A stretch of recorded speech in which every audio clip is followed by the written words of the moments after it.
Mulai seperti biasa trader ya. Untuk analisa harian kita pada hari ini kita selalu mulai dari euro angkel saham dolar. Seperti yang trader lihat di sini bahwa euro angkel saham dolar terus berfluktuasi di sekitar 1.0060 ya pada hari Selasa kemarin. Dan kita bisa lihat bahwa mata uang ini berhasil bangkit saat ini dan diperdagangkan sekitar 1.00 lebih ya. Walaupun dia sempat turun ya, kemarin menyentuh 0,9999. Sementara itu Amerika Serikat mempublikasikan data ekonomi NFIB ya pada bulan Juni ya yang bernilai sebesar 93.1. Sekarang kita masuk ke platform trader. Kita bisa lihat aja langsung di platform. Trader bisa lihat di sini euro angkel saham dolar sudah sangat jelas pergerakannya. Hari ini tendensinya menurut saya netral ya. Bullish bearish netral. Tapi oke, anggaplah tendensi yang ke depan ini akan bullish, contoh ya. Nah, oleh karena itu kita akan lihat di sini. Nah, oke. Kita akan lihat bagaimana pergerakannya. Trader perhatikan sekali di level ini ya. 506138. Nah, kalau dia sudah menyentuh, kalau saya bilang ya trader, ini dia masih bisa untuk terus turun sampai di level sini. Dia masih bisa turun lagi nih. Setelah itu dia balik arah. Oleh karena itu saya berestimasi bahwa dia akan sedikit mengalami penurunan sampai berada di level, taruhlah di sini ya, 1.00241. Setelah itu dia akan balik arah naik lagi ya.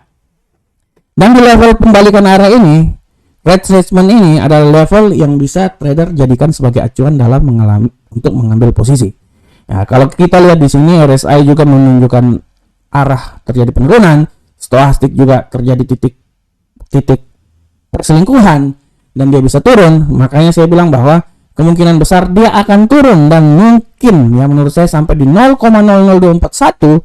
Setelah itu dia balik arah ya. Oke trader, selanjutnya bagaimana ke pound sterling angkel saham dolar. Untuk pound sterling angkel saham dolar trader kita bisa lihat di sini bahwa pound sterling angkel saham dolar tetap tertekan di sekitar level terendah sejak Maret tahun 2020. GBP USD turun di level 1.1850 karena gagal melanjutkan pullback korektif dari level terendah 28 bulan melampaui 1.1916. Dan meskipun demikian, pasangan mata uang ini mencetak penurunan tipis di seputaran 1.1880 selama sesi Asia pada hari Rabu ini. Jadi tetap dia akan sedikit mengalami penurunan ya, trader. Oke, kita sekarang masuk di GBP USD. Nah, trader secara tendensi harian pada hari ini adalah dia mengalami pembalikan arah atau bullish ya yang terjadi. Nah, bagaimana ke arah pergerakannya? Dan kita bisa lihat di sini untuk arah pergerakannya trader ya. Arah pergerakannya kalau kita lihat di sini trader. Nah, kita bisa lihat di sini dengan jelas bahwa sekarang tendensi yang terjadi ya, kalau saya lihat oke, dia mengalami penurunan dan dia sekarang sudah masuk di level sini ya. Nah, dia udah masuk di level sini. Dia sudah masuk di level 50. Nah, ini ya. Oke. Nah, oke, dia masuk level sini ya. Lihat semuanya. Dia udah menembus sini, dia akan naik lagi. Trader lihat aja, kalau seumpamanya dia masih menembus sampai di level sini, trader tunggu aja, setelah itu trader trading pembalikan arah. Oleh karena itu, kalau menurut saya dia sudah menyentuh titik 61, dia akan naik lagi. Tujuan dia tujuan dia akan sampai ke titik 100 ini ya, di posisi 1.19214 ya. Nah, tapi setelah itu dia akan terjadi pembalikan arah ya. Oleh karena itu, trader harus lihat aja, kalaupun di sini dia koreksi karena dia habis ini penurunan arah, penurunannya dia itu akan sampai di 1.18847 ya. 1.18847 dia akan sampai di sini. Setelah itu dia akan kembali balik lagi naik ke atas. Kalaupun sekarang candle ini dia masih baik karena koreksi, dan memang nanti setelah ini dia terjadi penurunan sesuai dengan instruksi dari stochastik karena titik penurunan, saya yakin dia turun itu sampai di 1.18856 di sini atau 34 di sini ya, di level 23 sini. Setelah itu dia akan balik arah lagi ke atas, mantul lagi ke atas karena tren harian ini lebih banyak bullish. Oke. Selanjutnya kita masuk di gold. Trader, bagaimanakah gold hari ini? Untuk gold hari ini, Bapak Ibu semuanya, Harga emas menggambarkan pullback korektif dari level terendah tahunan.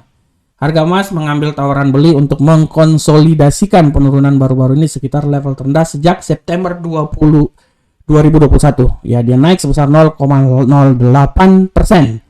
pada perdagangan harian di dekat 1.727 pada hari Rabu hari ini.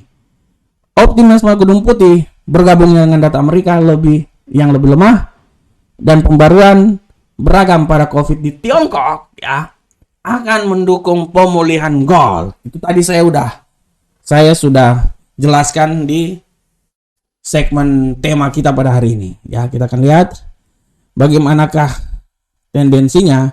Kita lihat di sini trader sudah sangat jelas hari ini untuk gold, walau tendensinya masih netral ya. Buy sell, tapi kalau kita lihat di posisi teknikal dia udah berada di oversold, jadi kemungkinan besar dia akan naik. Oke lah, anggaplah dia hari ini dia akan naik ya. Trader harus hati-hati dan trader lihat di sekitar level sini ya 50. Nah, ini kalau dia turun lagi, kalau dia masih turun lagi mungkin dia akan turun sampai di level 23 sini ya.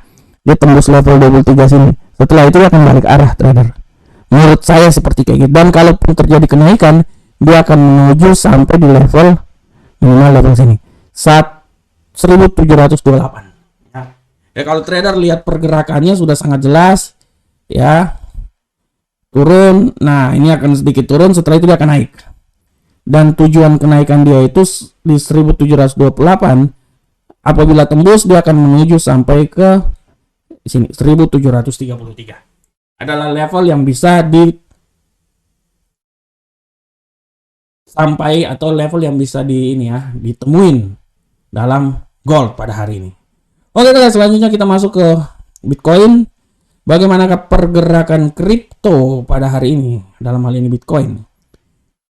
Saya bisa lihat bahwa harga Bitcoin pada hari ini sedikit mengalami tendensinya agak mengalami sedikit kenaikan ya. Kalau saya lihat di sini, sabar kita lihat dulu. Kembali tertahan di zona merah ya. Ya, kembali tertahan di zona merah tapi Bitcoin melemah sebesar 3,69%. Tapi kalau saya lihat Bitcoin agak sedikit menguat sih kalau saya lihat ya. Nah, saat ini harga Bitcoin berada di level 19.381 per koin. Kita akan coba masuk aja di platform bagaimanakah harga Bitcoin pada hari ini. Kita lihat trader. Untuk Bitcoin trader ya, tendensi hari ini sebenarnya netral ya. Walaupun kalau kita lihat tidak tertutup kemungkinan dia akan menjadi bullish ya. Oleh karena itu menurut saya seperti yang saya bilang bahwa Bitcoin akan dari 18 sampai 22. Mungkin saat ini dia agak sedikit mengambil napas, setelah itu dia akan turun lagi, tapi setelah itu dia akan naik. Dan menurut saya dia akan naik menuju 21. Saya bilang tidak berbicara 22, tapi menurut saya 21 adalah nilai yang paling masuk dalam akal ya. Kita bisa lihat nih ya. Dia kalau sekarang ini dia akan mencoba naik dan minimal dia akan menembus di level sini. 19.585 ya. Kita jangan berbicara 19.639 dulu ya, masih tinggi itu. Kita berbicara sampai ke 19.585 adalah nilai yang bisa dicapai oleh Bitcoin pada hari ini ya. Oke trader, selanjutnya kita lihat di kalender ekonomi. Untuk kalender ekonomi trader sudah sangat jelas ini bahwa kalender ekonomi hari ini banyak sekali, terutama pukul 13.00 waktu Indonesia bagian Barat sangat mempengaruhi pound sterling ya. 19.30 ada indeks harga konsumen, inflasi yang terjadi. 21.00 CAD ya, dolar Kanada, kebijakan dari Bank of Canada. Dan terakhir bisa lihat juga nanti 22.00 ada konferensi pers dari Bank of Canada. Ini harus diperhatikan oleh trader semuanya.